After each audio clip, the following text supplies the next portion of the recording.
Good morning.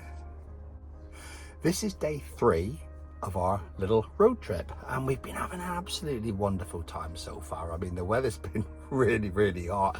It's morning now. It's 8:29 in the morning. We've been up since like 7, and the weather's beautiful at the moment. It's nice and cool. I've been to the toilet block. I've had a shower. Jackie's had a shower. I've had a cup of tea and I'm on a coffee. But one thing, we've had a bit of a bit. We've had a massive, devastating piece of bad news a month ago. On the 11th of June, it was 11th of June. Unfortunately, my beautiful mum, age 78, passed away.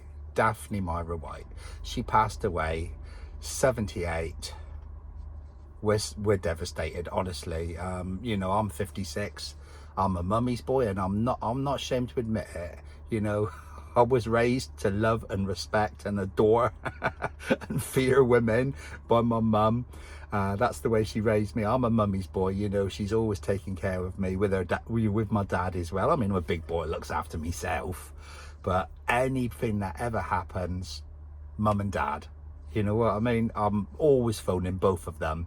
Always phoning mum, always phoning dad. Ever since I was a little boy, my entire life, it doesn't matter how big you get, your parents are always there for you. So as I was saying, my poor dear mum passed away at home with my dad. Not at the same time as my dad. Christ, I don't think I can handle that at all. I saw her the day before. I literally saw her the day before, and you know, I thought she'd be all right. She had a fall on the Saturday, and the paramedics came. She fell. She loved her garden. She adored her garden, and she went in the garden picking up slugs. I mean, she walks with a stoop back because of her arthritis, so that messes her balance up, and she went in the garden to pick up slugs because she doesn't want them destroying her grass and destroying her plants. So she went out to pick up the slugs. On the way back, tripped, fell on the floor, banged her head and her arm and her side and everything. So my dad called the paramedics. They came and had a look at her, and they wanted to take her into hospital, but my mum, she didn't want to go. That's me mum all over. She just didn't want to go. Anyway, she was, you know, a bit battered and bruised, but the paramedics, you know, they left her, dressed her wounds and that, and left her with my dad. Anyway, that was on the Saturday night, and my dad, he just didn't want to bother us. He thought, well, she's fallen over, the paramedics have came, we're all working, he just does not want to bother us. He thought it's all sorted for now. Mum don't want to go to hospital. You just assume you're going to get better, don't you? You fall over, you get better, that's it. But I didn't find out until late Tuesday that my mum fell. So Wednesday I was working. I went round Wednesday after work, and I saw my mum and dad. And my mum, she looked so sorry for herself. She was sat on her sofa. She had a little blanket over her, and she had a little bruise side of her face. And she said the inside of her cheek was all swollen and sore as well. Anyway, you just don't expect it. You don't expect them to like never be there. You just think. She was feeling sorry, and I said, Mum, you'll be all right. You know, once your wounds heal, you'll be back out in the garden picking up slugs, causing chaos, playing with your plants. Anyway, she was so warm and loving to me, almost like she knew something was afoot. You know, they get wise, don't they? It's always warm and loving, but she just seemed a little bit more warm and loving to me. And I was, you know, give her a kiss and a cuddle, and again, more so than usual. And I remember kissing her on her cheek, and a couple of times saying, oh, Mum, I love you, I feel so sorry for you, but you get better, you'll feel better in a minute. You know, give it a few days, a week or whatever for your wounds to heal. So that was the day before, on Wednesday, the 10th of June. And then I was driving my bus the next day at about half past 10 in the morning, or was it half 11, Jackie? Can you remember? Half past 10 in the morning. Now, this is the weird thing. This is really weird. Is I was driving my bus. I was in exactly the same place as I was 18 years ago when my mum had a heart attack, and I got a phone call saying that my mum had a heart attack. That was 18 years ago. Now, bear in mind, I've had 13 years off the buses. I've only been back since November, and I could be driving anywhere, and I was in exactly the same place. You'd come out of Barnbarton, you'd whip round this little island at the end of St Budo at the bottom of Penwas Road, and I was going back to St Budo Square. And I literally got this phone call as I was coming around the island to go back to St Budo Square. This was 18 years ago, right? Obviously, you don't know what the phone call is. You just feel your phone vibrating, and you wait until you get to the next bus stop, and you pull over, turn the engine off, get out of the cab and check your phone, because more often than not it's control saying, oh, do this, do that, whatever.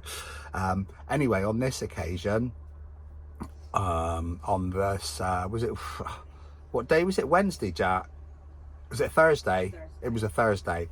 On Thursday the 11th of July, I was coming down Penrose Road to the you know, to the bit at the bottom of St Budo where I whipped around last time. So I was in exactly the same place, but I was coming down. I was right at the bottom of the road, and instead of going back down to St Budo Square, I was turning left to go up Victoria Road.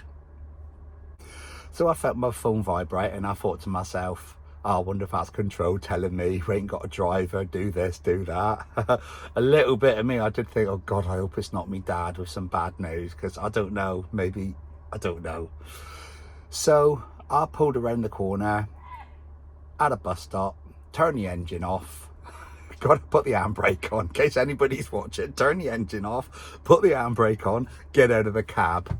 Got out of the cab, and I took my phone out of my pocket, and it said Dad Mobile. I thought, oh, please God, no. And then that was it, really. There was a message, and that was the moment that my life just went. That aspect of my life, I can't say my whole life, because Jackie's my life, my grandchildren, my kids, my dog, Lily, that's my life. But, you know, that major part of my life, that's when it all changed. What do you do? Well, I had to finish the bus route. I had a couple of passengers on. I had I can't even think how long the route was now. Probably an hour's left to drive, and I had to get myself to Holly Park and then reverse back to the city centre.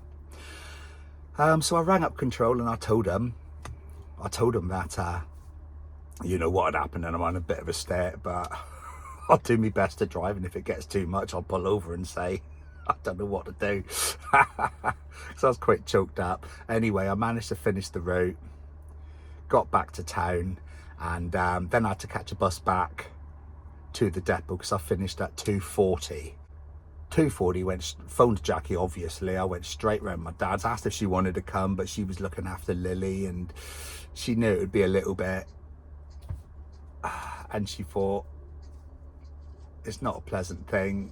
And she was in the right place. She was looking after. We don't like leaving Lily on her own unless we really have to. And yeah, she said, you go round, see your dad. Anyway, so I went round there, and I saw my dad, and the paramedics were still there. They stayed with my dad. I was the first family member to turn up. So they stayed with my dad for about 2.5 hours. They were brilliant, maybe 3 hours. And my mum was still there, so I managed to, you know, I managed to say a goodbye to me mum and give her a cuddle like you do, and it was devastating. But she was me mum, and she just looked like she was asleep. Dad said to me, yes, she's just like exactly the same as when she's asleep. So that was that. Don't have to go into all the details, obviously. You know, she's my mum. What more details do you need? She is my dad's love of his life. We had our funeral last Tuesday on the 7th. Is it just called the crematorium? Out Plympton, Plymstock. What area would they class that? It's the back of Saltram, isn't it? It's like between Plymstock and Plympton. Right at the back of Saltram House. Anyway, it's a beautiful new facility, because they've closed all the, like, crematoriums down the local ones around the city where all our families have gone. But they've closed all those little ones down, and they've got a big facility now with several facilities on site, and it's massive. I mean, the grounds are massive and beautiful. The complex was absolutely beautiful. So yeah, last Tuesday we had the service, which was it was heart-wrenching. My brother wrote the best, most beautiful eulogy ever.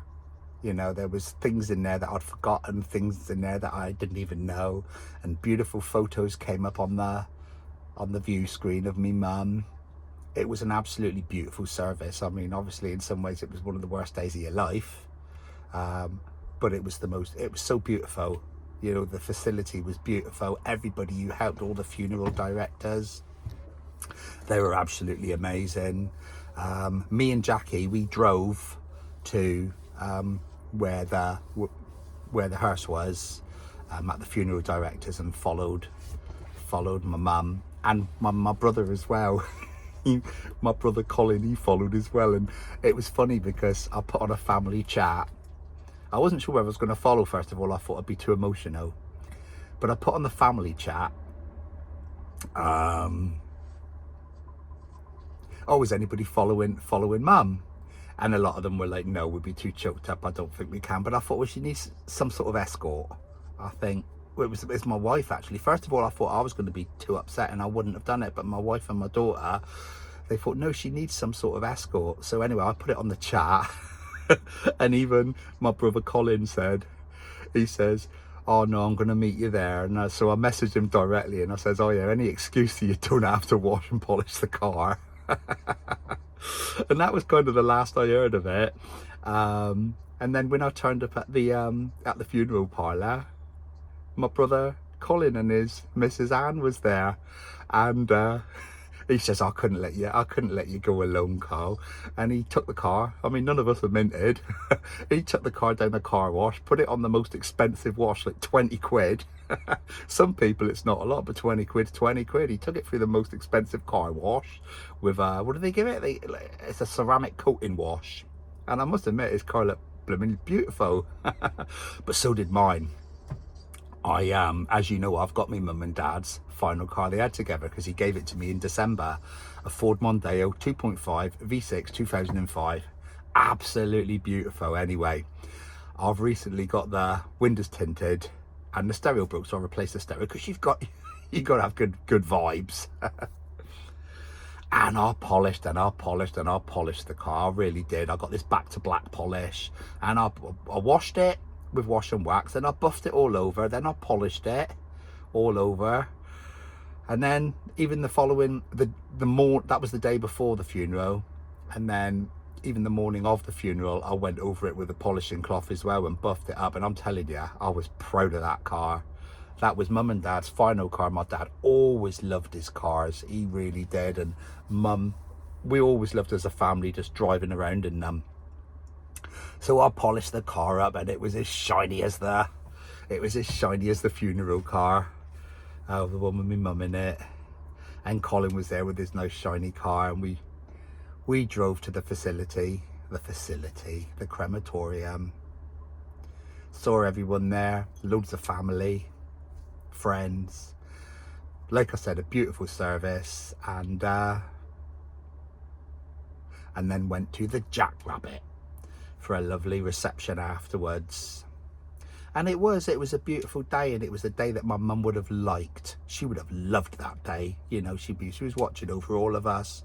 The facility was beautiful, the grounds were beautiful, everything was beautiful, everybody was well turned out, everybody you could slip a little bit of pink in. I was going to wear this one first of all, but then I saw what my brother was wearing. I was going to wear my pink flowery shirt and some black shorts, because a lot of people were wearing shorts. But then I asked everybody what they were wearing on the morning, and my brother Lee sent me a picture of him. I think he had a pink shirt and like beige chinos and a tie on, and I thought I had a pink shirt, but I got confused, I didn't. So I wore beige chinos and a white shirt and a pink tie then for me mum. So at least I looked a bit like my brother. Mind you, if I wore shorts and a pretty shirt on, to look like my other brother. So that was that. And my mum, I know my mum. I know mum, she loved us having the van. She loved it. Honestly, she just loved it. It's true what they say, as you get older, you live your life through your children's eyes, and you really, really do. Even now, you know, when our kids are having a really great time, you know, we love it. We love seeing the photographs of the grandchildren having fun, of our children having fun, our daughters, our sons. You do live through your children's eyes, and my mum and dad, both of them, you know, they've helped us out so many times, and we've literally gone through everything with them and shared every moment, and they've been there with us. And I know my mum will always be with me. She will always be with me. I'm 50% her, 50% of this. Yeah, that 50%'s mum, 50%'s dad. It's like she'll never leave me because I'm 50% her. Just like the rest of my brothers and sisters, you know, there's 4 of us, right? And 4 of us have all got 50% mum. That basically means there's 2 complete mums walking around. That's amazing.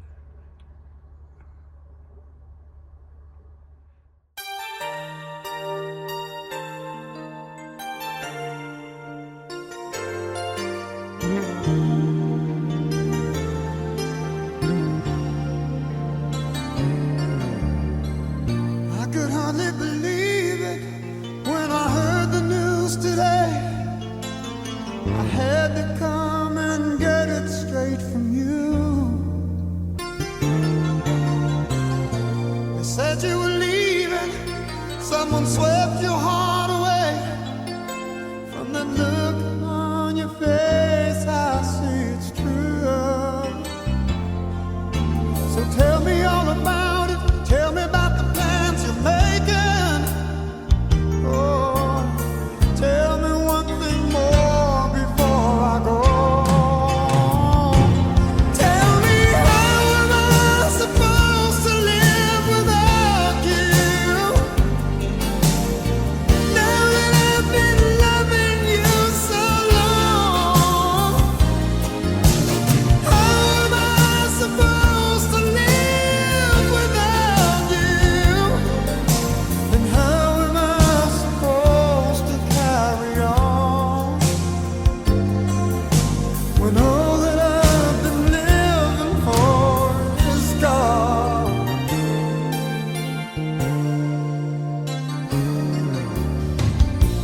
Too proud for crying, didn't come here to break down. It's just a dream of mine.